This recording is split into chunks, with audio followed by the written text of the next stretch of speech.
ऐसी जानकारी जो आपकी मेडिकल सीट बचा सकती है अगर आपने गलती कर दी तो। सबसे पहले आप सेंट्रल और स्टेट कैटेगरी सर्टिफिकेट में अंतर समझिएगा। ये दोनों अलग अलग काम करते हैं।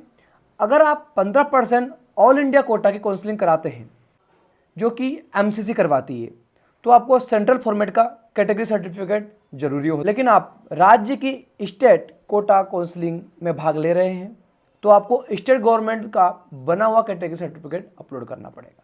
अब सवाल है एप्लीकेशन फॉर्म में अपलोड कौन सा करें। अगर आपका सर्टिफिकेट वैलिड है, पुराना अपलोड कर सकते हैं, लेकिन काउंसलिंग के समय नियम सख्त हो जाते हैं। ओबीसी एनसीएल सर्टिफिकेट आमतौर पर पिछले 1 साल के अंदर का होना चाहिए।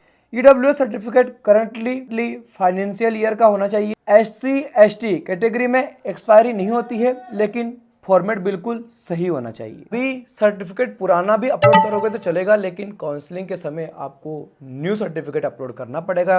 एक छोटी सी डॉक्यूमेंट्स मिस्टेक आपकी सालों की मेहनत खराब कर सकती है। इसलिए आप इन दोनों में प्रॉपरली डिफरेंस समझकर आप अपना सर्टिफिकेट वो काउंसलिंग के समय आपको चूज करना पड़ेगा कि मैं स्टेट काउंसलिंग करवा रहा हूँ या ऑल इंडिया काउंसलिंग करवा रहा हूँ।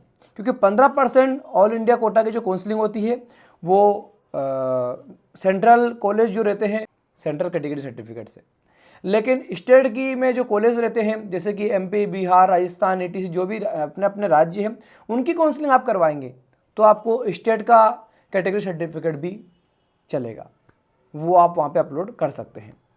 तो आप ध्यान रखिएगा, अभी आप परेशान होने की जरूरत नहीं है। अभी आप वैलिड सर्टिफिकेट आपका कोई सा भी अपलोड कर सकते हैं। अब बात रही अगर मेरे पास कोई भी सर्टिफिकेट नहीं है तो वहाँ पे अभी आप सर्टिफिकेट नया बनवाने के लिए आवेदन कर दीजिए। आपको आवेदन क्रमांक मिलेगा, उन नंबर को आप डाल देना, उसका भी ऑप्शन है। जब बन के आ जाए काउंसलिंग के समय आप सर्टिफिकेट अपलोड कर देना। तो आप फॉर्म जो है समझदारी से भरिए, ध्यान से भरिए। तैयारी सिर्फ किताबों की नहीं, डॉक्यूमेंट्स की भी पूरी होनी चाहिए। Thank you.